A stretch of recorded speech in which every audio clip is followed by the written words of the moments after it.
तो प्रधानमंत्री की नसों में नौटंकी बह रही। उन आतंकवादियों के खिलाफ अब तक कोई कार्रवाई नहीं हुई, वो मौत के घाट नहीं उतारे गए,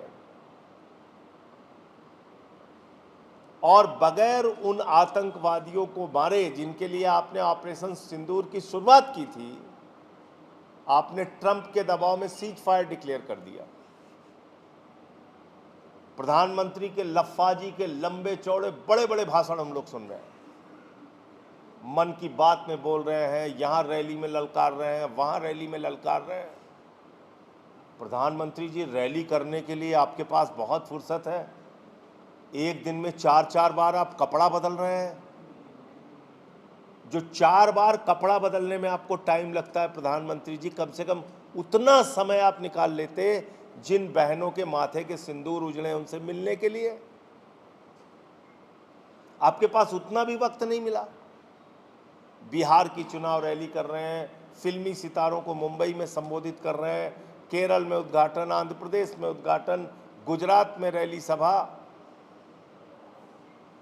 लंबे चौड़े भाषण।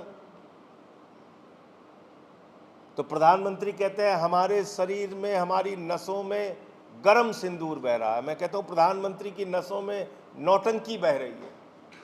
जैसे ही लाइट कैमरा एक्शन देते हैं उनकी नौटंकी शुरू हो जाती है। कितना झूठ बोलोगे आप इस देश के साथ?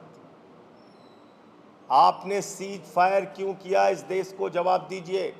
जब भारत की सेना अपने बहादुरी और पराक्रम का परिचय दे रही थी, 9 आतंकी ठिकानों को मिटा दिया था।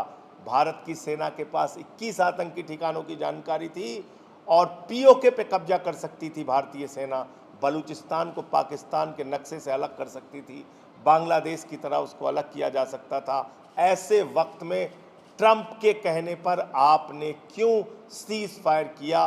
पीओके पर कब्जा करने का मौका क्यों आपने गंवाया? देश को धोखा क्यों दिया? प्रधानमंत्री को ये बताना चाहिए।